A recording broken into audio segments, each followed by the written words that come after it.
내부 마케팅 실천 방안. 먼저 갈등과 스트레스를 관리해라. 이 서비스업은 제조업보다도 이제 노동 집약적인 경향이 강하죠. 왜냐하면 사람이 자체가 서비스니까요. 그래서 사람들 간의 어떤 갈등과 그다음에 또 일과 사람과의 갈등이 제조업보다 더 많이 발생합니다. 그래서 서비스를 제공하는 어떤 직원의 만족도는 서비스 품질의 어떤 결정 요인이 될 수 있죠. 그래서 직원의 갈등과 스트레스를 관리하는 것이 굉장히 중요합니다. 그래서 이제 신한은행의 직원 만족 센터도 그와 같은 연장선상에서 그런 게 만들어졌죠. 그래서 직원이 겪는 갈등의 유형은 보면 이제 직원이 스스로의 역할 갈등이 있을 수 있고요. 네. 내 역할이 내가 맞지 않다든가 이런 거. 그러니까 자기에 맞는 역할이 주어져야 되는데 틀리다든가 이런 게 있고, 그다음에 이제 직원과 조직 간의 갈등. 굉장히 정말 이게 직장 생활 하다 보면 문제가 큽니다. 그다음에 이제 직원과 직원 간의 갈등. 그다음에 이제 직원과 고객과의 갈등. 이런 것을 이제 여하이 잘 원인을 파악하고 처방하고 해결하는 것가 아주 중요하죠. 특히 이제 직원 역할 갈등은 이제 직무가 부적합하거나 이제 뭐 이런 때 이제 발생을 하죠. 그러면 이제 전직을 시킨다든가 부서 이동을 통해서 한다든가 아니면 이제 교육을 강화해 가지고 역할의 중요성을 뭐 심어준다 이런 게 있을 수 있고, 근데 이제 직원 조직 갈등은 이제 뭐냐면 이제 딜레마죠. 두 상사 딜레마, 투 보스 딜레마 해가지고 누구를 따라야 되냐 뭐 이런 거 있죠. 그 임원은 이걸 시키는데 부장은 또 다른 걸 시키고 그래가지고 두 상사 때문에 갈등이 생겨가지고 뭐 이런 게 있을 수 있죠. 그다음에 직원 갈등은 이제 대부분에 보면 이제 커뮤니케이션이 부족하는 게 원인이 되고, 그다음에 성격도 있을 수 있고요. 그다음에 이제 명령 체계가 부족하다는 것. 또 거기에 대해서 이제 어떤 경쟁심이 너무 강화돼 가지고 그런 경우도 있을 수 있고, 또 아니면 또 이제 업무량은 나는 많은데 쟤는 적다든가 뭐 이런 게 있을 수 있지 않습니까? 그래서 그런 걸 다 조절해 줄 필요가 있다. 원인을 알면 다 처방이 돼요. 그다음에 직원과 고객 갈등은 이제 고객의 역할 수행이 좀 부족했다. 고객이 너무 아나무인격으로 나올 수도 있겠죠. 그다음에 이제 뭐 소유권이라든가 그다음에 다양한 고객의 행동 이런 데 대해서 할 때는 이제 고객 응대 교육을 철저히 시키고 정확한 이제 그 법률적 지식이라든가 그다음에 이제 계약상의 내용을 잘 파악해 가지고 현명하게 그걸 대처할 수 있도록 하고, 그래서 원인 파악이 중요하다 하는 거고. 그다음에 이제 적합한 사람을 고용하라. 기업에서 우수한 직원을 채용하는 것이 매우 중요하다. 우리가 보면요, 기업은 무슨 기획하는 사람이 있을 수 있고 현장 뛰는 사람이 있을 수 있고 다양한 사람들이 함께 포진을 해야 됩니다. 아주 우수한 사람만 기업에 놓으면 잘 될 것 같아요? 안 됩니다.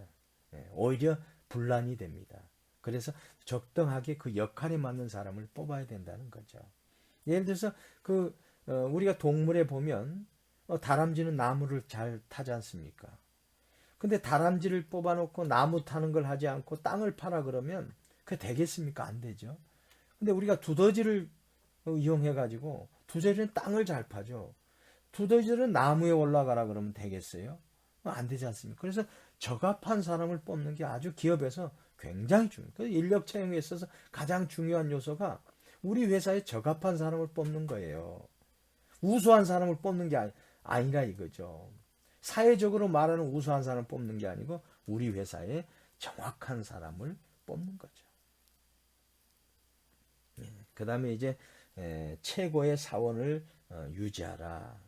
그 뭐냐면 이제 많은 경우에 고객과의 접촉이 많은 직장은 보통 신입사원들한테 맡겨지죠. 예를 들면 이제 패스트푸드 시장에 이제 카운터 보는 사람이라든가 뭐 비행기 승무원, 뭐 버스 운전기사, 사무실 안내원 이런 직책에서 일을 잘하게 되면 승진되어서 고객과의 접촉이 적은 직책으로 가는 게 보통이죠. 여기서 두 가지 위험이 있을 수 있어요. 첫째는 기업이 그 성공 여부를 신참임의 훈련이 덜 된 직원들 손에 맡겨두는 거. 이게 위험하잖아요. 그 다음에 이런 직책에서 훌륭하게 해낸 직원은 종종 승진돼 가지고 현 직책을 떠나게 되고 결국엔 또 능력이 부족한 신참 직원들에게 그 일이 남겨진다는 이 위험 요소죠. 그래서 이런 이유 또 위에 이제 최고 사원을 유지하지 못해 가지고 경쟁사에 뺏기거나 현재 기업을 떠나는 경우 그럼 이제 고객 만족이 감소될 수 있죠. 그래서 이제 직원에게 이제 동기를 부여하는 그런 환경을 구축하는 것이 필요합니다. 그래서 중요한 건 이제 직원이 인식하는 노동 생활의 질이 좋아야 되는 거죠. 그 다음에 두 번째 전반적으로 이제 근로의식이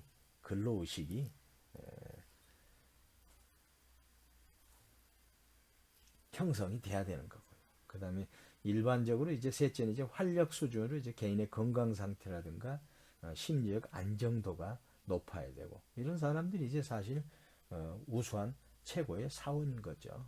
최고의 사원인 거죠.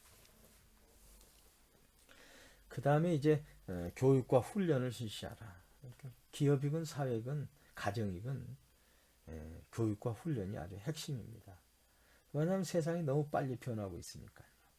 그래서 이제 직원들 사이는 기업의 전략이나 자신의 중요성에 대한 이해가 부족한 경우가 종종 있습니다. 그래서 이제 전략적 사고뿐만이 아니라 업무를 수행하는 운용 수준에서도 서비스 노하우가 부족한 경우가 가끔 있거든요. 그러면 서비스 전략 내용에 대한 어떤 지식이 부족하거나 서비스 분야에서 마케팅 역할에서 잘 모름으로 인해서 고객에 대한 문제가 발생될 수 있기 때문에 교육과 훈련은 필수적이다. 그래서 맥도날드 같은 데 이제 햄버거 모의 대학이 있고요. KFC도 모의 대학이 있어서 내부 대학을 만들어서 직원 교육 훈련을 아주 시키는 데 유명하죠. 국내 기업도 삼성이라든가 대우라든가 LG 이런 데 사내 대학이 다 있습니다. 그래서 집중적으로 교육을 시킵니다. 어떤 이 아카데믹한 그런 교육도 중요하지만 그 기업에 맞는 교육을 개발해 가지고 집중적으로 시키는 거 기업들이 많이 운영하고 있습니다. 그 스칸디나비아 항공 SAS는 조직 재활성화 노력 일환으로 2만 명 이상의 직원을 훈련 실시하고 있고 영국 항공도 3만 7천 명 이상의 직원을 훈련을 실시했다 하지 않습니까? 그다음에 이제 진급하면 또 진급 교육이 있고요. 뭐 승진하면 승교육 있고 신입사원 교육이 있고 또 단계별 과정 교육이 있고 기업도 요즘은 고객 만족을 위해서 굉장히 치밀한 교육 플랜을 가지고 직원들을 교육시키고 있습니다. 근데 중요한 것은 이런 교육 훈련이 일회성으로 끝나면 안 되고 지속적인 훈련이 되어야 한다는 점이죠. 그 다음에 이제 상사도 같이 받아야 돼요. 밑에 직원들만 교육시키게 되면 직원들이 거기에 대해서 동기부여가 제대로 안 돼요. 상사도 함께 교육을 받아야 된다. 그 다음에 이제 경영 지원 및 내부 커뮤니케이션을 강화하라. 일상적인 경영 활동으로 이제 공식적 훈련 프로그램이 있고, 그 다음에 부하 직원에 대한 적극적인 격려가 있고, 또 기획 및 의사 결정에 대해서 직원들이 참여하는 거. 그러니까 이제 탑다운 방식에서 버텀업 방식으로 이렇게. 그 다음에 이제 비트윈 해가지고 이제 중간을 다 조정해가지고 또 하는 그런 어떤 의사소통 방식을 다 함께 적용하라는 거죠. 그 다음에 이제 개방적이고 지원적인 내부 분위기가 항상 있어야 되는 겁니다. 그 다음에 중요한 게 이제 인파워먼트하고 팀워크를 인파워먼트는 요즘 기업에서 굉장히 중요하게 여깁니다. 왜냐하면 이제 한 사람의 목표를 가지고 전 직원이 수행한다는 것은 이미 이제 흘러간 과거가 됐고요. 개인이 목표를 수립해서 그 목표들이 합해서 총합이 개인이 내린 목표보다도 성과가 훨씬 크다는 건 이미 이제 경영학에서 다 입증된 사실이거든요. 그래서 인파워먼트는 뭐냐면 권한 위양입니다. 권한 위양을 해서 그 사람이 이건 내 목표다 생각하고 일을 할 때 그 목표의 총합이 커진다는 거거든요. 이 노드스트롬 백화점의 인파워먼트 사례를 한번 보죠. 이 노드스트롬의 판매원 맨사는 단골 고객으로부터 편지를 한 장 받았다. 그 고객은 며칠 전에 노드스트롬에서 200만 원짜리 셔츠와 넥타이를 맨사에게서 구입했다. 그런데 실수로 뜨거운 물에 세탁을 해서 그만 옷이 상했다고 했다. 그래서 맨사에게 조언을 구하고자 편지를 했노라고 서신을 통해서 알려왔다. 맨사는 즉시 그 고객에게 연락해서 새 서비스로 교환해 주겠다고 연락했다. 그리고 손상된 셔츠를 노드스트롬의 비용으로 반품하라고 하였다. 맨사의 말이다. 고객을 위한 일이라면 그 누구의 허락도 필요 없습니다. 노드스트롬은 가장 최선의 결정이 무엇인지를 나에게 맡겼기 때문이죠. 정말 아름답습니다. 노드스트롬의 경력 직원 미들레마스는 직원들에게 여러분들은 고객을 위해서 과할 정도로 조치한 부분에 대해서는 어떠한 질책도 받지 않을 것입니다. 하지만 아무것도 하지 않는다면 문제가 될 것입니다. 특정한 상황에서 무엇을 해야 할지 망설여진다면 항상 회사보다는 고객의 입장에서 결정하십시오. 노드스트롬의 직원 핸드북에는 다음과 같은 문구가 인쇄되어 있습니다. 노드스트롬에 오신 것을 환영합니다. 여러분을 모시게 된 것을 기쁘게 생각합니다. 우리의 제일 목표는 최고의 고객 서비스를 제공하는 것입니다. 여러분의 개인적이고 전문적인 목표를 높게 정하십시오. 우리는 여러분들이 그러한 목표를 달성할 수 있는 능력이 있다고 확신합니다. 상대방의 가치 표현을 올려주는 겁니다. 띄워주는 겁니다. 노드스트롬 규칙 1번을 보면 모든 상황에서 훌륭한 판단력을 발휘하라. 가외의 규정은 없다. 편하게 부서 관리자, 점포 관리자 또는 담당 임원에게 어떠한 질문이든지 언제나 하도록 하라. 여기서 우리가 시사하는 바 뭐예요? 권한 위양. 고객과 하는 일에 있어서는 내가 결정을 하는 주체다는 거죠. 야, 근데 여기서 보세요. 200만 원짜리 셔츠와 넥타이를 맨사한테서 구입했는데 그걸 이제 실수로 그것도 이제 바로 얼마 시간이 안 돼서 실수로 뜨거운 물에다가 세탁해서 그 옷이 상했다. 일부러 그랬겠습니까? 아니죠. 실수로 그런 거죠. 그 실수도 고객의 실수도 용인해 줄 수 있는 그런 노드스트롬의 경영 철학. 그 다음에 그것을 현장에 있는 접촉 직원이 충분히 경영 철학을 이해하고 즉각 조치해 줌으로써 고객 만족을 더 크게 하고 이 고객은 이러한 사례를 SNS에 띄워서 노드스트롬은 진정 고객을 존중하는 회사구나 하는 것을 또 한 번 각인시켜 주는 것. 이 멋있는 사례, 그 인파워먼트가 필요하다는 겁니다. 그 다음에 이제 매스 커뮤니케이션을 활용하라. 이제 대부분의 관리자들은 부하 직원들에게 새로운 서비스 지향적인 전략과 새로운 사고 방식에 대해서 알려주기를 원하지만 그 방법을 잘 모르는 경우가 많습니다. 그래서 이제 다양한 종류의 이제 보조물을 개발하는 것이 중요합니다. 예를 들어 비디오 테이프를 비롯한 어떤 시청각, 그 다음에 인쇄물을 이용해서 직원들이 설명하는 거라든가, 사내보라든가, 그 다음에 업계 관련 소책자라든가, 내부 메모 잡지, 이런 걸 많이 이용할 수 있는 거죠. 그래서 여러분들이 이제 나중에 직장에 가면 이제 사내보가 있어요. 거기서 이름을 잘 써가지고 매월 거기에 이제 직원들이 그걸 제작을 합니다. 그래서 이제 회사의 경영 철학이라든가, 그 다음에 직원들의 미담이라든가, 고객과 응대의 성공사, 이런 게 다 나오거든요. 이제 그런 걸 보면서 이제 간접적인 고객 응대 요령도 터득할 수 있고, 또 회사의 경영 철학도 계속 반복적으로 확인할 수 있고, 그 다음에 이제 동질감 속에서 상호 직원 간, 상하 간의 커뮤니케이션이 아주 원활하게 되고, 그러면서 조직 문화가 밝은 문화가 되고, 그러면서 이제 어떻게 보면 고객 지향적인 회사로 정착되고, 그래서 매스 커뮤니케이션 활용이 굉장히 중요합니다. 그 다음에 이제 내부 고객 시장을 세분화하라. 외부 마케팅에서 우리가 시장 조사하고 시장 세분화하지 않습니까? 근데 이제 내부 고객에 대해서도 이러한 고객 시장을 세분화하라. 왜냐하면 직원들의 개인적 욕구나 라이프 스타일이 다 다를 수가 있거든요. 그래서 이제 거기에 맞는 어떤 세분화 전략을 통해서 뭐 연동 근무 시간제라든가 유연 근무 시간제. 예를 들어서 자녀를 보는 직원이 있다 그러면 유연 근무 시간제를 통해 가지고 아침엔 좀 늦게 나와서 늦게 나올 수 있도록 배려한다든가.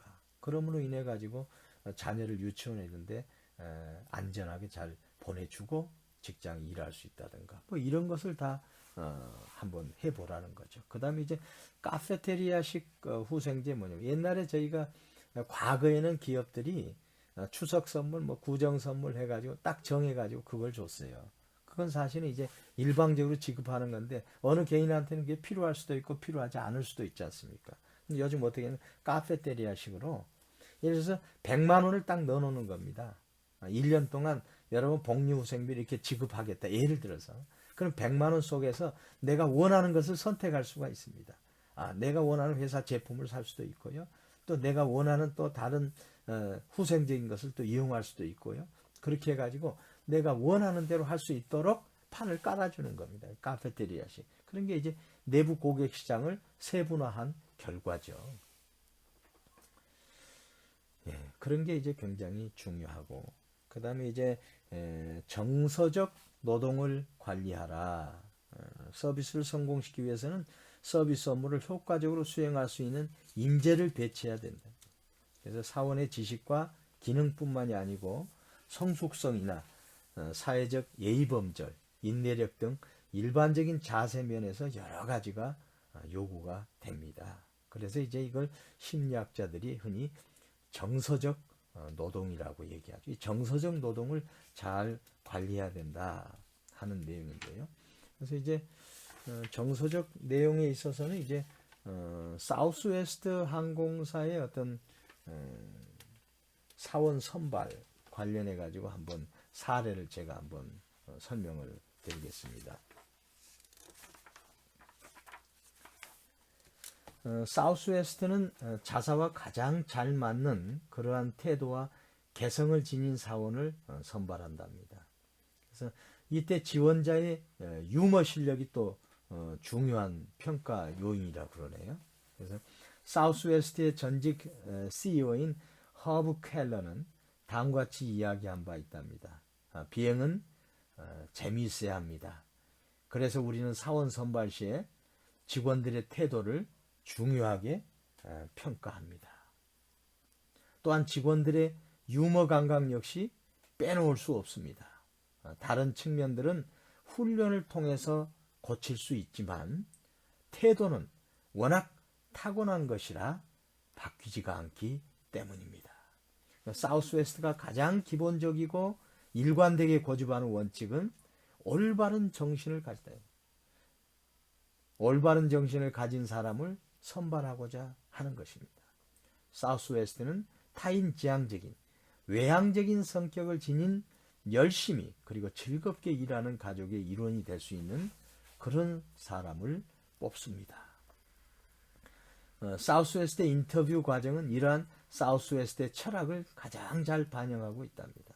아마도 비행 승무원 선발에 있어서 가장 혁신적인 방법을 도입하고 있다고 말할 수 있을 것입니다. 그러니까 사우스웨스트의 사원 선발은 꼬박 하루가 걸리는데 먼저 지원자들은 그룹을 지어서 모이게 됩니다. 그래서 선발 요원들은 지원자들이 자신의 팀 속에서 얼마나 잘 어울리는지를 주의 깊게 관찰합니다. 그 후에 개별적인 인터뷰가 진행이 됩니다. 각 후보자들은 다양한 인터뷰에 응합니다. 그래서 비행 승무원으로서 적극적으로 업무에 임하는 자세라든가 열정, 유연성, 고객 서비스 지향성, 팀 구성원으로서의 자질 등에 대해서 이야기합니다. 심지어 유머감 역시 평가받습니다.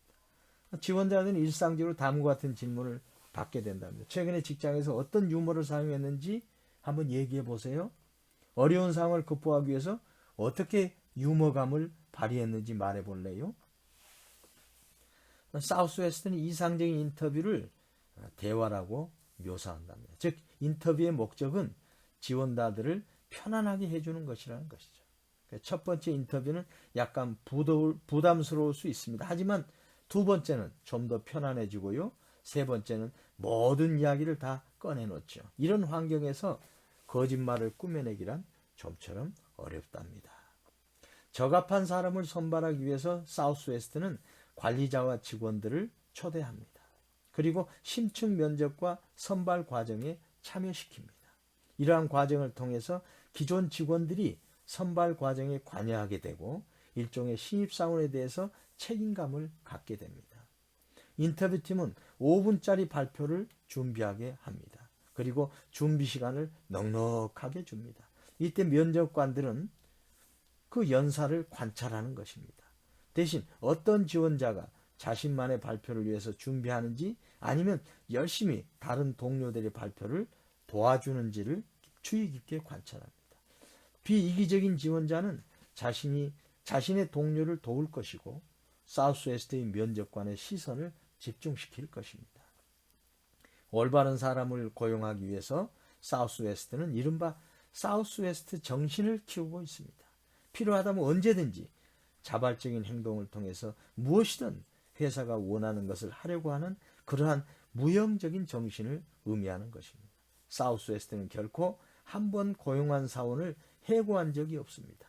경영진들은 항공사의 문화가 전략적 이점의 원천인 것을 잘 알고 있습니다. 문화를 키우는 문화. 그래서 이제 정서적 노동을 관리해야 된다는 거예요. 이 심리적인 부분이 내부 마케팅에서 굉장히 좋아요. 근데 선발하면서부터 이런 사람, 우수한 사원을 선발하니까 머리 좋고 약삭 바르고 하는 사람이 아닌 이타적이고 협력적인 사람을 뽑으니까 사우스웨스트에는 해고가 없고 사우스웨스트에는 짜증이 없다는 거죠. 그 심지어 이런 얘기 있지 않습니까? 여러분, 사우스웨스트에서는 담배를 피워도 좋습니다. 다만 담배 피우는 장소는 가장 아름다운 곳 바로 오버 더 윙, 날개 위에 준비되어 있습니다. 다만 여러분의 생명은 저희가 책임지지 않습니다. 이런 유머가 경영자 속에 살아있으니까 직원들의 정서도 함께 붐업되는 거 아니에요. 그게 바로 이제 내부 마케팅의 실천 방안입니다. 그 다음에 이제 서비스 기업의 고객 중심적 조직 구조는 한번 보시죠. 마케팅 부서가 조직 함정이 되지 않도록 하라. 마케팅 부서가 마치 조직 구조에서 장애물처럼 될 수도 있어요. 다 안다는 식으로 그러다 보면 오히려 마케팅 때문에 고객 만족이 안 된다는 얘기를 들을 수가 있거든요. 그래서 마케팅 부서에 있어서 중요하지만 고객 중심적 조직 구조에 장애물이 되지 않도록 항상 신중하게 해야 된다 하는 거. 그 다음에 이제 또 문제 피라미드를 거꾸로 세워라. 피라미드를 정상적으로 해서 무슨 과거의 조직 구조는 그랬어요. 최고 경영자가 정점에 있고 그 다음에 중간 관리자가 있고 그 다음에 서비스의 어떤 생산과 전달, 서비스 접점이 밑에서 직원들이 이루어졌거든요. 근데 그렇게 하지 말라 이거죠. 피라미드를 거꾸로 놓고 이 표를 한번 보세요. 거꾸로 놓고 최고 경영자가 밑에서 이빨 서포트를 해주는 겁니다. 그래서 지원 부서, 그 다음에 서비스 접점, 맨 위에 누굴 두냐? 바로 고객을 둔다. 고객. 그래서 이제 최고 경영자가 밑에서 점점 확대된 영역으로 고객 만족을 줄 수 있도록 포션을 권한이하고 넓혀가니까 마지막 서비스 접점의 고객과의 관계는 위에서 아주 넓은 부분 속에서 이루어진다 이거죠. 이런 피라미드를 거꾸로 해서 조직 구조를 새롭게 짜라 하는 게 이제 전문가들의 일관된 주장이고 요구입니다. 그 다음에 이제 적절한 조직 규모를 찾아라. 조직에 대한 중요한 결정 중 하나는 바로 조직의 규모를 정하는 것입니다. 그래서 기본적으로 조직 규모가 작은 경우는 더욱 시장 지향적이 될 수 있고 신속한 의사결정을 내릴 수도 있고 고객 니즈에 대한 이해를 높일 수가 있습니다. 반면에 조직 규모가 너무 큰 기업의 경우에는 자원이 풍부하기 때문에 기술적 품질을 향상시켜서 규모의 경제를 실현해서 비용을 절감할 수가 있습니다. 장단점이 다 있는 거죠. 즉 생산성은 늘릴 수 있는 거죠.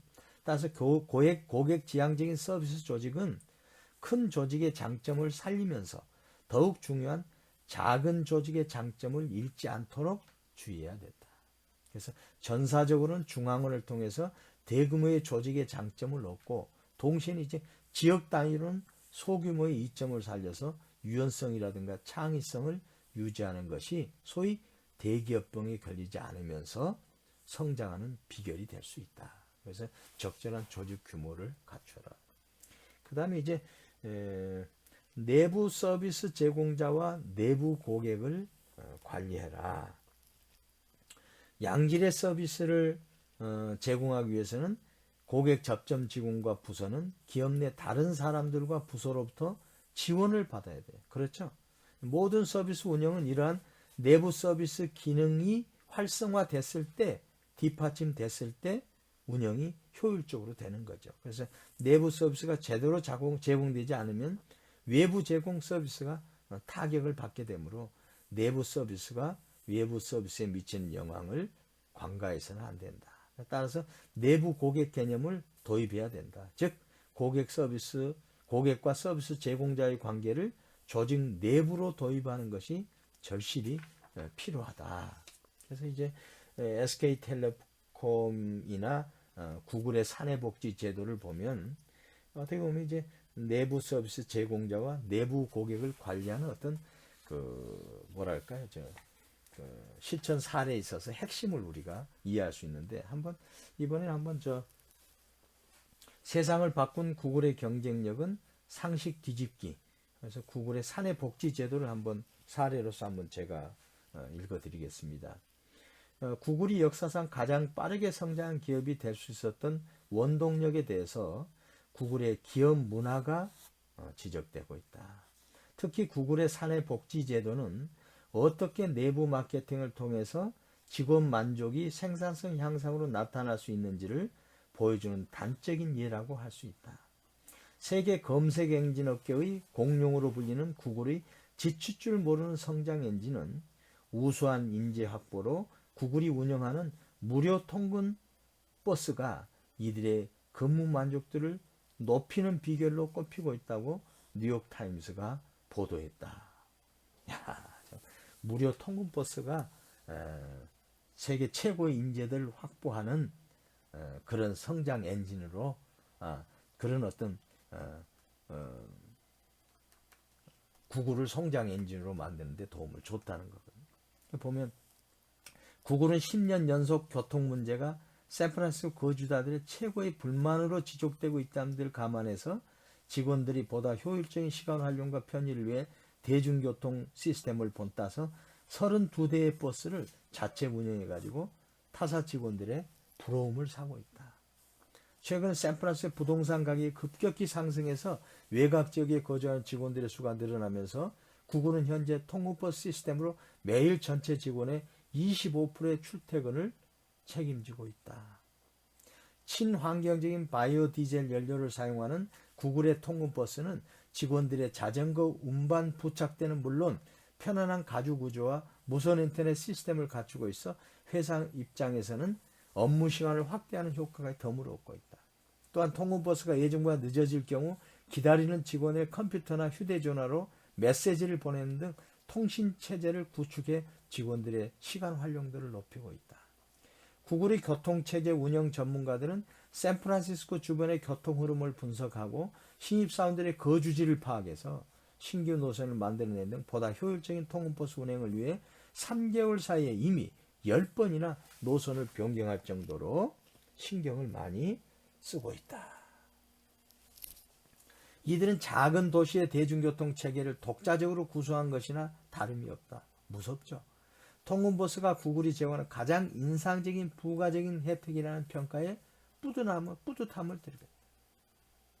구글은 이 밖에도 회사는 수영장, 배구장, 암벽 호스피탈, 세차장, 미용실, 병원까지 갖추고 있어 자사 IT 인재들의 삶의 질 향상에 기여하고 있다. 그 결과 천국과 같이 꾸며졌다는 사업으로 명성을 얻은 구글 플렉스와 사내 복지 시스템으로 인해서 전 세계 절대 다수의 IT 개발자들은 구글 플렉스에서 일해보고 싶은 것이 꿈이다라고 말할 정도다.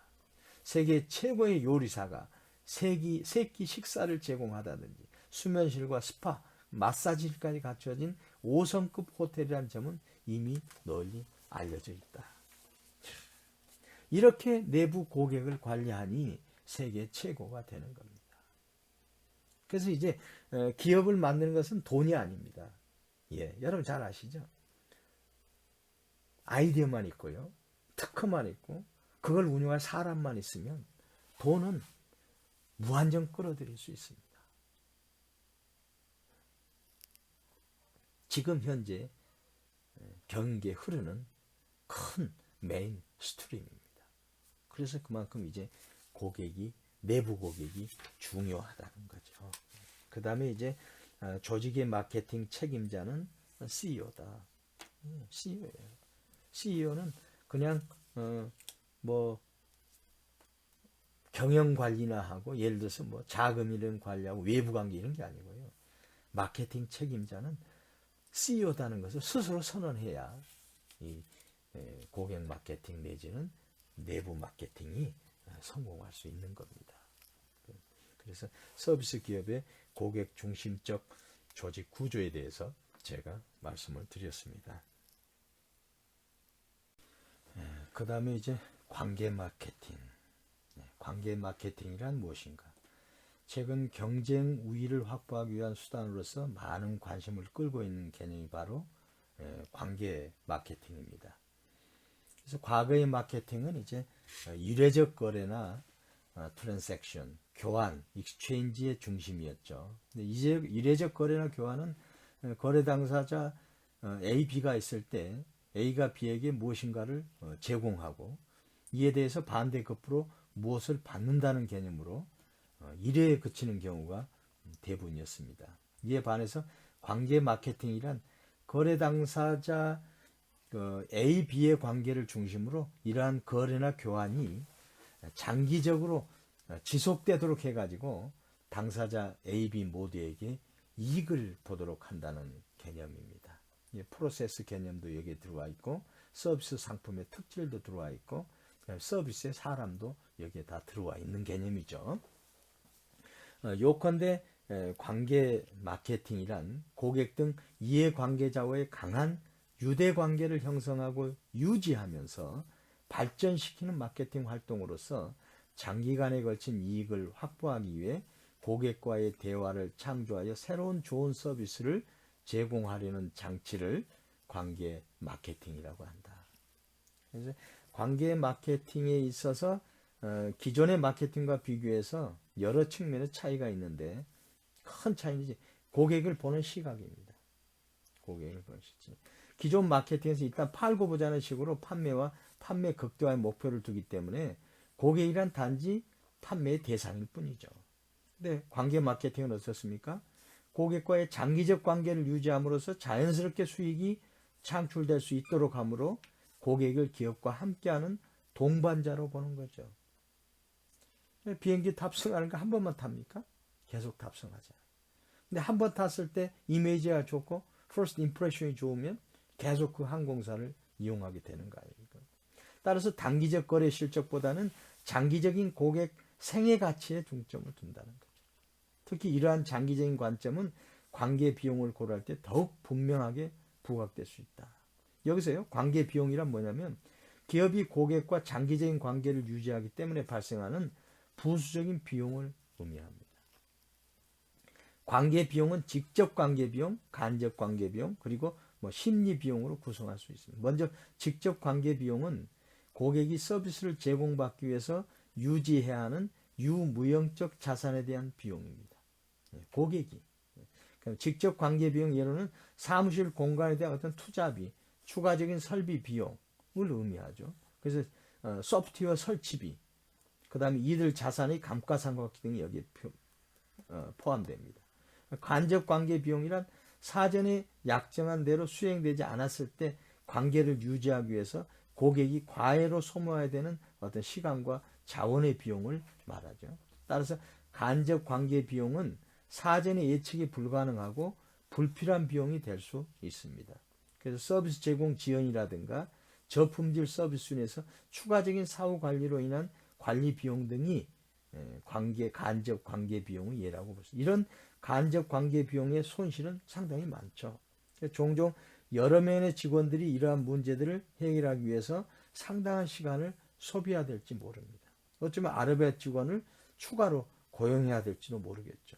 마지막으로 이제 심리적 비용인데 이건 고객이 서비스 제공자를 신뢰할 수 없을 때 발생하는 심리적인 문제를 의미하죠. 그래서 장기적인 관계 자체에 대해서 항상 염려하고 제대로 서비스를 받기 위해서는 언제나 추가적인 조치를 취해야 한다고 느껴요. 결국 서비스 제공자와의 어떤 거래에 있어서 더 많은 시간이 소요되고 과외 인력이 더 필요할 수 있게 되고 궁극적으로는 사업 기회 자체를 상실하게 될 수 있습니다. 이러한 관계 비용은 장기적인 관점에서 관찰할 때 서비스 기업에게 많은 시사점을 준다. 그래서 두 서비스가 있다고 했을 때 첫 번째 서비스가 두 번째 서비스에 비해서 더 비싼 것으로 나타나지만 시간이 경과한 데에는 오히려 관계 비용 증가의 차이로 인해서 두 번째 서비스 비용이 첫 번째 서비스 비용을 초과해서 장기적 관점에서는 첫 번째 서비스 선택하는 것이 기업에게 더 현명한 결정임을 알려준다. 그래서 관계 마케팅은 고객을 단기적인 관점보다는 장기적인 관점에서 접근해야 하는 것이 우리가 관계 비용을 통해서 충분히 알 수 있다 하는 거죠. 그 다음에 이제 두 번째 이제 고객과의 의사소통. 기존 마케팅이 대중매체를 통해서 기업으로부터 고객 일방적 메시지 전달에 의존했다면 관계 마케팅은 양방향, 투웨이 커뮤니케이션을 강조하는 거죠. 그 다음에 이제 경제 패러다임. 이제 규모의 경제에서는 이제 범위의 경제로 전환하고 있다는 겁니다. 기존에는 주로 가능한 많은 고객에게 많은 제품을 판매한 대량 생산, 대량 판매에 의해서 규모의 경제를 지향했다면 관계 마케팅은 한 고객에게 다양한 제품을 판매하거나 다양한 서비스를 제공하기 위해서 거래 기간을 장기간 유지하는 범위의 경제로, 범위란 게 시간과도 연관되는 거죠. 범위의 경제를 도모한다는 겁니다. 그 다음에 이제 마케팅 성과의 지표. 관계 마케팅에서는 마케팅 성과 측정의 지표가 뭐 시장 점유율이 아니고 고객 점유율로 이제 바뀌는 겁니다. 고객 점유율은 한 고객의 생애 가치 중에서 특정 회사가 차지하는 비중을 의미하는 거죠. 종래는 불특정 다수의 고객을 하나의 동질적 시장으로 보고 이 시장에서의 점유율을 높이는 것이 주 목표였습니다. 따라서 상품을 가능한 한 많은 수에게 판매하는 것을 강조했죠. 과거에는 제품 마케팅에 있어서는. 근데 관계 마케팅에 있어서는 고객 개개인을 하나의 독립된 시장으로 보고 개별 고객당 관련 부분 지출액에서 자사 상품 매출의 어떤 비중, 즉 고객 점유율 또는 지갑 점유율을 높이는 걸로 마케팅 성과 지표가 차별성이 있다. 그 다음에 차별함이 관리의 초점인데요. 관계 마케팅에서는 차별화나 관리의 초점이 상품뿐 아니라 고객으로 확산된다는 겁니다. 이제 상품 차별화 못지않게 고객을 차별화하는 것이 중요해지고 상품만이 아니라 고객을 관리해야 한다는 거죠. 그래서 기업의 이익은 상품에서 나온다기보다는 고객에게서 나오기 때문에 그렇습니다. 예를 들어서 어떤 제품의 부품이 고장난 경우에는 상품 관리자는 그 손상된 부품을 교체해 주는 것에만 신경을 쓰겠죠. 그러나 고객 관리자는 부품을 교체해 주는 것은 물론 그 고객의 만족도라든가 재구매 가능성을 유지하고자 노력할 것입니다. 즉 손상된 부품 못지않게 손상된 고객의 마음을 수리해야 한다는 관점이 필요해지는 거죠. 이게 관계 마케팅입니다. 제가 일전에 집에 이제 칼라 복사기가 있는데 그게 잘 이게 종이를 제대로 찝지 못해가지고 자꾸 이제 걸림 현상이 발생이 돼요. 근데 이제 거기에 이제 서비스 매니저가 와가지고 제품을 보면서 상당히 오래됐다고 하고, 그 다음에 이제 여기에 있는 이제 그 뭐야 저 뭡니까 저 프린트 액체 프린트 그걸 이제 구매하는데 비용 등등을 얘기하면서 지금 그 부품을 교체할 때 드는 비용하고 그 다음에 새로 교체했을 때 비용하고 비교 설명하면서 좋은 정보를 저한테 준 걸 제가 직접 확인했습니다. 그만큼 이게 보면 이제 관계 마케팅이 성숙됐다는 것을 제가 본 거죠. 이제 관계 마케팅의 이제 목표는 뭐냐면 이제 신규 고객을 유치하는 겁니다. 그래서 신규 고객을 유치할 때 장기적인 고객이 될 수 있는 고객을 선별적으로 유치하는 겁니다. 그래서 일회성 고객이 아니라 장기 고객이 될 가능성이 높은 신규 고객을 유치할수록 어떻게 보면 기업의 수익성은 올라가고 또 그런 고객이 많을수록 그런 고객들이 충성 고객이 되는 거죠. 그래서 고객 유치에 있어서는 장기 고객이 될 가능성이 높은 고객을 유치한다. 그 다음에 이제 신규 고객 유치를 도모하기 위해서 기업은 기존 고객이 신규 고객을 추천할 때 주는 인센티브.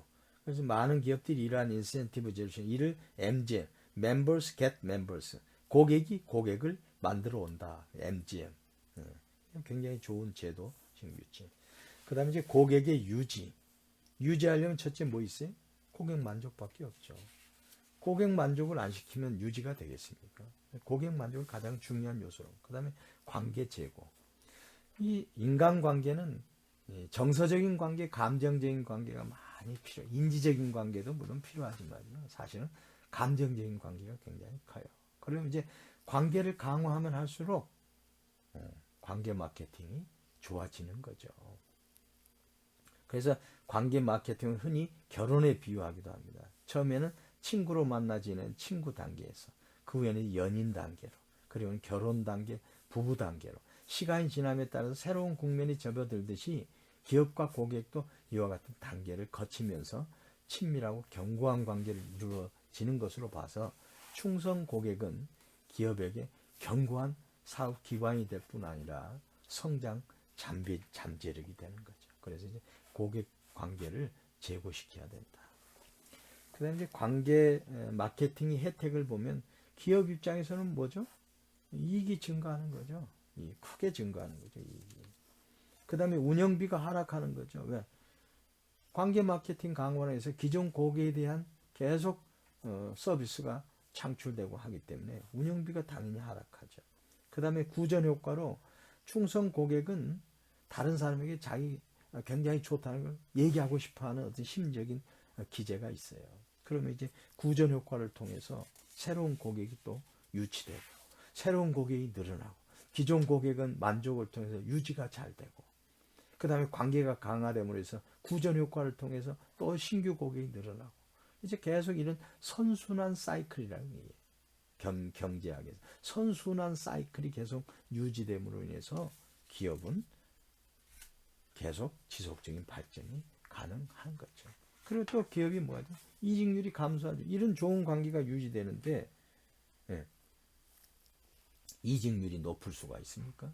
그래서 이직률이 줄어든다는 얘기는 새로운 사원을 뽑을 수 있는 데 대한 비용도 줄일 수 있다는 거고 그런 경력 사원에 대한 능력 내지는 경험치가 계속 회사의 자산으로 유지된다는 거죠. 네. 그 다음에 이제 고객 입장에서는 어떨까요? 고객 입장. 고객 입장에서는 뭐 고객 만족이죠. 무엇보다도 처음부터 고객 만족이죠. 그 다음에 관계 마케팅이 가능하다 보니까 부수적인 애로사항이나 고충사항도 다 도움을 받을 수 있는 거죠. 그래서 이제 항공사에서는 이제 고객 그 유지를 계속 하기 위해서 이제 항공사 같은 데서는 마일리지 프로그램이라든가 뭐 이런 게 있고 또 신용카드에서는 뭐 포인트 누적 혜택이는가 이런 걸 해가지고 계속 고객을 뭔가 혜택을 주면서 내 고객으로 유지하려고 하는 노력이 많이 있는 거죠. 그 다음에 이제 관계 마케팅이 이제 양면성. 그 뭐냐면 관계 마케팅의 관점으로 보면 대개의 경우에 장기적 관계는 양쪽 상대방에게 모두 이익을 가져다 줄 것으로 이해된다. 하지만 때로는 이와 반대로요. 관계 기간이 오래될수록 부정적인 결과를 초래하는 경우도 있어서 주의가 요망된다. 고객은 게으르게 되고 시장에서 일어난 일에 대해서 무관심하게 돼. 그래서 경쟁 관계에 있는 공급자들이 새롭고 더 나은 기술을 개발하고 있는 와중에도 기존 공급자의 안정적인 거래에 익숙한 나머지 이러한 변화에 주의를 기울이지 못한다. 그러니까 이제 한 고객하고 해서 안정적으로 가니까 기업도 나태해지는 거죠. 고객이 게으른 만큼 기업도 게으러지는 거죠. 그래서 뭔가 새로운 걸 하려고 하는 그런 동기부여가 사라지게 되는 거죠. 안주하게 되는 거죠. 그럼으로 인해서 자체적으로 위기에 빠지게 된다는 겁니다. 그래서 관계 마케팅의 양면성에 항상 주의하라는 겁니다. 관계 마케팅의 실천, 고객 유치 단계가 맨 먼저 있겠죠. 그래서 고객 유치 단계에서는 주식 투자할 때와 마찬가지로 고객 포트폴리오를 최적으로 구성할 필요가 있다. 또한 기업에게 장기적인 이익을 제공하고 고객에게 지속적인 만족과 신뢰를 쌓아갈 수 있는 올바른 고객을 유치 단계에서부터 선별하는 것도 중요하다. 그래서 이제 고객 포트폴리오 관리가 중요하다. 뭐냐면 고객 포트폴리오 관리가 뭐냐면 포트폴리오란 개념은 죄송합니다.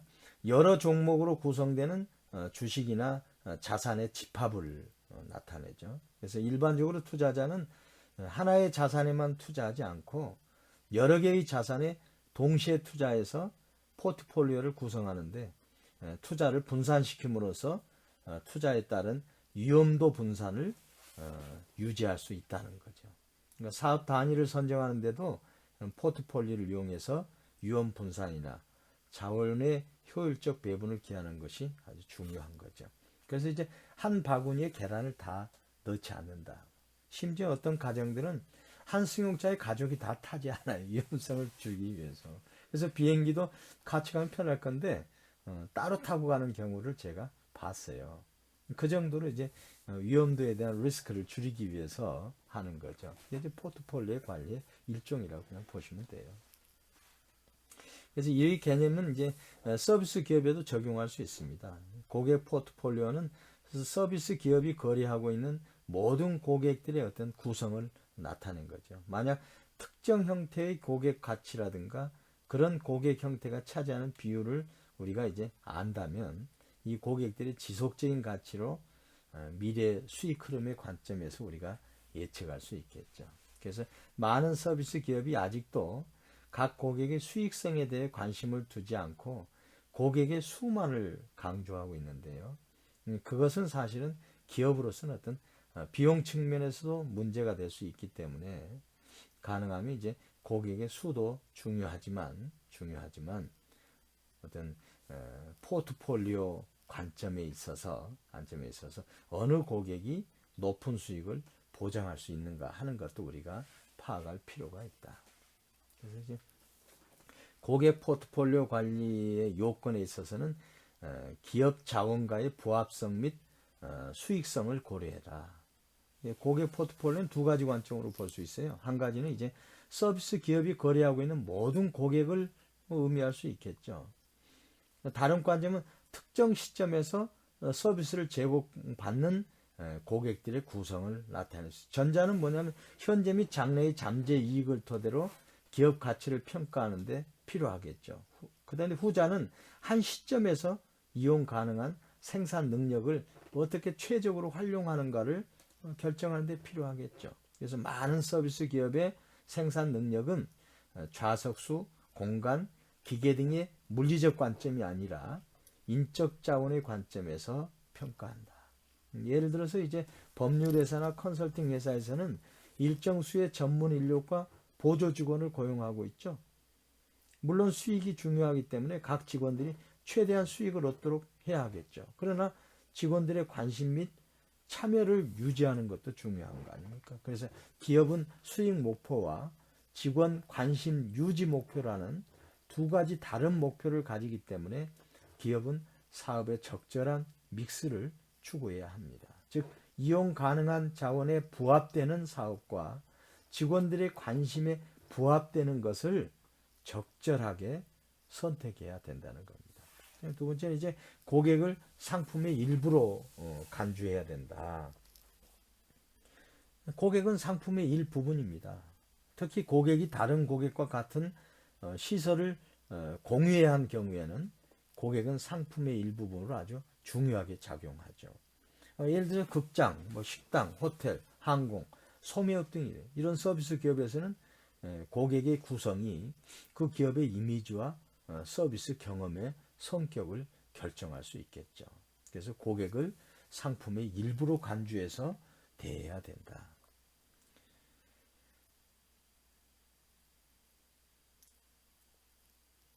예를 들어서 이제 주로 젊은 층에게 소구하는 락카페에서는 정장 차림의 중년 손님들을 받지 않으려고 하겠죠. 또한 층별로 락카페의 분위기를 차별화해서 다양한 소비자 욕구에 부응하는 방식을 채택하기도 하겠죠. 또 호텔의 경우에는 이제 회사 중역 등을 주로 대상으로 하기 때문에 관광단 단체 손님은 되도록 받고 있지 않는 경우도 있죠.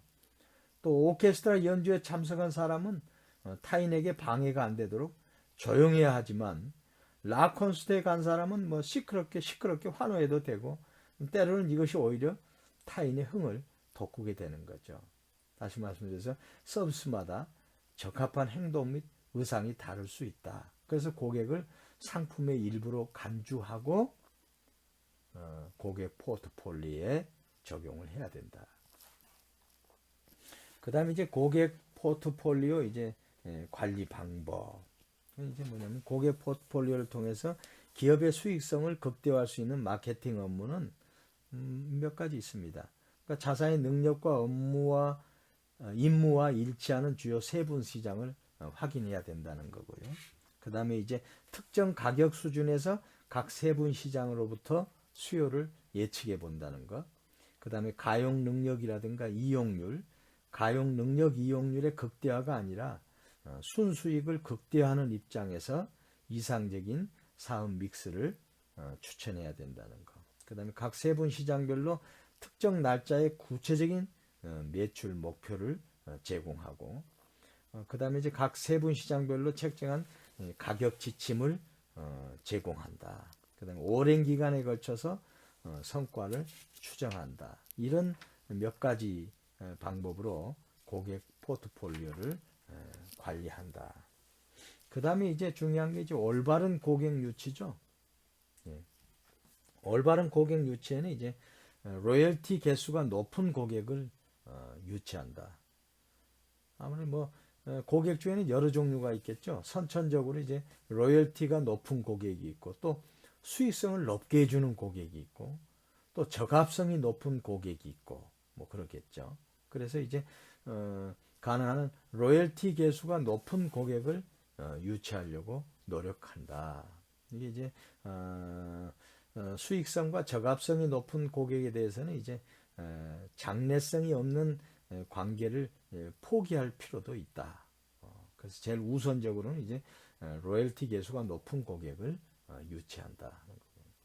그 다음에 이제 역선택 위험을 회피해야 된다. 이 말은 뭔 말이냐면 기업에서 가장 유치하고 싶어하는 고객이 가장 최악의 고객인 경우가 많다는 겁니다. 이것을 이제 역선택이라고 하는데, 역선택이 발생하는 이유는 고객은 항상 최대한 유리한 조건의 계약만을 추구하는 반면에 계약을 제공하는 회사는 위험 측정이라든가 가격 설정을 평균에 근거해서, 즉 특정 고객의 실제 위험과 비용에 대해 낙관적인 가정을 하기 때문에 발생할 수가 있습니다. 그래서 보험회사 같은 경우에 가입자들은 자신의 위험사항에 대해 잘 알고 있습니다. 따라서 고객은 여러 회사가 제시한 보험료들 중에서 가장 낮게 측정한 회사를 선택할 것이겠죠. 그래서 역선택을 최소화하기 위해서는 예를 들어서 에미카 뮤추얼사라고 하는 회사는 기존 고객들로부터 추천을 받아서 신규 고객을 유치하고 있습니다. 프로그레시브 보험사는 최악의 운전자들이 대리점으로 직접 찾아오는 경향이 있음을 발견하고 이런 고객을 피하기 위해서 대리점을 교통량이 많은 상업지구에서 옮겨가지고 한적한 곳에 입지시켰다고 합니다. 역선택을 이제 줄이는 한 방법이 되겠죠. 그 다음에 이제 장래성이 없는 관계는 포기해야 됩니다. 끝까지 붙으려고 하면은 오히려 비용만 많이 들고 기업의 구전 효과만 나빠지게 되고 그러므로 해서 기업의 수익성이 떨어지고 하거든요. 그래서 장래성이 없는 관계는 이제 포기하자. 그 다음에 중요한 게 이제 불량 고객의 유형 및 대처 방안인데 이것도 상당히 중요합니다. 그래서 서비스나 상품을 잘못 소비하거나 잘못 사용하는 고객을 이제 불량 고객이라고 우리가 부르는데 이런 불량 고객은 기업의 득보다는 해가 되는 경우가 많습니다. 그래서 우리는 고객은 항상 옳다, 고객은 왕이다 라는 슬로건을 접하는데 그러나 고객은 언제나 옳은 것은 아니다. 때로는 고객이 틀린 경우도 있다. 이런 사실도 우리는 염두에 둬야 되는 거죠. 물론 불량 고객이 무조건 있다 해가지고 거기만 대응하는 게 아니죠. 사실은 선량 고객이 99면 불량 고객은 1%죠. 근데 그런 불량 고객도 관리할 필요가 있다. 왜? 일어탁수란 말 있지 않습니까? 한 마리 물고기가 전체를 타가게 한다는 거. 그래서 그런 고객도 여야히 유형을 알고 대처함으로 인해서 다수의 선량 고객이 선의 피해가 가지 않고 또 기업도 그런 1%로 인해서 전체 99%의 누가 되는 행위를 할 이유가 없다는 거죠. 먼저 이제 도둑형, 훔치는 거죠, 훔치는 거, 불량거, 도둑형. 그 다음에 두 번째는 이제 규칙을 위반하는 것. 거기 가면 안 된다고 되어 있는데 수영모를 착용해야 되는데 수영모를 착용하지 않는 경우 여러 사람들을 짜증나게 하잖아요. 그런 규칙 위반이 있고 그 다음에 이제 호재는 자꾸 이제 공격적으로 하는 사람들 그런 사람 한 번 그런 공격적인 데서 입맛이 들이면 자꾸 공격적인 성향으로 과도하게 요구하거나 막 그러거든요. 그런 것은 이제 이런 호전형을 어떻게 대응할 건가? 이제 기업들은 이제 역할극을 롤 플레잉을 통해 가지고 훈련을 시켜 가지고 이런 사람들의 화를 누그러뜨리게 하거나 걱정이나 고민을 완화시키는 그런 방법을 또 가르치고 그러죠. 호전형. 아무튼 이런 불량 고객은 가능한 한 배제시키는 게 중요합니다. 그 다음에 내분형. 화난 고객들 중에는 다른 고객들과 싸우는 고객들도 있어요. 이들은 내분형이라고 부르죠. 그러면 이제 사실은 이렇게 싸우게 되면 전체적인 분위기가 레스토랑에서 싸웠다고 생각해 보세요. 그 레스토랑 분위기가 얼마나 안 좋겠어요. 그러면 이제 장기 고객마저도 정말 선의의 고객마저도 기분 나쁘게 만드는 요인이 돼서 장기적으로는 그 고객이 레스토랑을 이용하지 않게 하는 그런 게 있을 수 있잖아요. 근데 그걸 이제 잘 관리하는 법을 배워야 된다. 그 다음에 이제 이 파괴형. 서비스 시설이나 장비가 물리적인 가해를 받아서 손상되는 일이 상당히 많죠. 예를 들어서 ATM 기기인데 안 나온다고 발로 차가지고 고장을 내거나 이런 파괴형 고객도 얼마든지 있을 수 있습니다. 그 다음에 이제 신용 불량형. 근데 신용카드 사용과 같이 거래 직후에 대금 지급이 이루어지지 않는 경우에 불량 채무자가 발생이 되죠. 그 다음에 이 서비스 하는 데 있어서도 이런 신용 불량형이 많이 발생이 되죠. 그런 것은 이제 그런 고객들에 대해서 충분히 유형을 파악하고 대응하는 방법을 배워야 된다는 거죠. 그게 이제 올바른 고객 유치에 아주 그 하나도 포함이 되는 겁니다. 그 다음에 이제 불량 고객을 이제 줄이기 위한 노력도 많이 기울여야 되죠. 그러려면 이제 신중한 고객을 선별하고 내부 불량 규정을 확인하고 고객 정보 시스템을 활용하고 선량한 또 고객을 불량 고객으로 절대 몰아서는 안 되고, 만약 그런 불량 고객이 있다 그러면 아름다운 이별을 통해 가지고 더 이상의 추가적인 피차 간의 해가 발생되지 않도록 감정적, 정서적 해결법을 찾아야 된다. 그게 이제 고객 유치 단계에서 필요한 내용입니다. 그 다음에 이제 고객 유지 단계에서는 이제 관계 모니터링을 강화해야 되겠죠. 그 다음에 이제 만약 이제 서비스가 실패했을 경우에는 그 실패에 대해 다양한 고객의 반응을 파악해야 되겠죠. 그 다음에 이제 그 반응을 적극적으로 이해해야 되겠죠. 그래서 고객의 불평의 중요성을 또 인식해야 됩니다. 왜냐하면 그런 서비스 실패가 서비스 상품으로 인해서 발생될 수 있지 않습니까? 그런 경우에서는 그 고객 불평의 중요성을 인식해서 어떻게 해야 된다? 피드백을 시켜야 되는 거죠. 그게 아주 중요한 겁니다. 그래서 이제 고객 불평에 대응, 그래서 고객 불평이 악순환이 되지 않도록 방지해야 되는 거고, 미연에 방지하는 거죠, 이게. 그 다음에 이제 서비스 회복에 대한 고객의 반응. 그래서 서비스 회복에 대한 고객의 반응도 굉장히 아주 중요한 요소죠, 이게. 그 뭐냐면 서비스 회복 패러독스라는 개념을 우리가 이해할 필요가 있어요. 이게 서비스 리커버리 패러독스인데, 서비스 회복 패러독스란 뭐냐면 서비스 실패를 경험한 고객이 만족할 정도로 문제를 해결한 뒤에는 애당초에 문제가 없었던 고객보다도 더 차후에 재이용률이 증가한다는 거예요. 역설적이죠, 이게. 물론 서비스 실패가 두 번째 발생하게 된다면 이러한 서비스 회복 패러독스는 나타나지 않게 됩니다. 이것은 고객이 회사를 한 번 용서해 줄지는 모르지만 그 이상은 허용하지 않는다는 의미입니다. 물론 이러한 서비스 회복 패러독스가 모든 상황에서 나타날 것이라고 기대하기는 무리 있습니다. 예를 들어서 결혼식장 같은 데서 무슨 문제가 생겨버리면 다 망쳐버리는 거 아닙니까? 그래서 이런 어떤 서비스 패러독스에 대해서, 회복 패러독스에 대해서 이해를 해야 된다. 그 다음에 이제 서비스 회복 요건에서 실천 지침이 몇 가지 있어요. 서비스 회복 기회를 추적해야 됩니다. 그 다음에 문제 발생은 현장에서 처리해야 됩니다. 그 다음에 현장 작업자가 직접 할 수 있도록 권한을 이양해야 됩니다. 임파워먼트죠. 그 다음에 신속한 해결을 해야 됩니다. 우선 즉시 해결. 그래서 직원 훈련과 보상을 실시하고요. 그 다음에 경험으로부터 학습이 체득되는 거죠. 그 다음에 감정이입이 거기 되고, 그 다음에 고객은 항상 옳지 않을 수도 있다 하는 생각을 염두에 두고 서비스 회복을 실천해야 된다. 그래서 서비스 회복과 공정성을 관리하는 것도 중요하죠.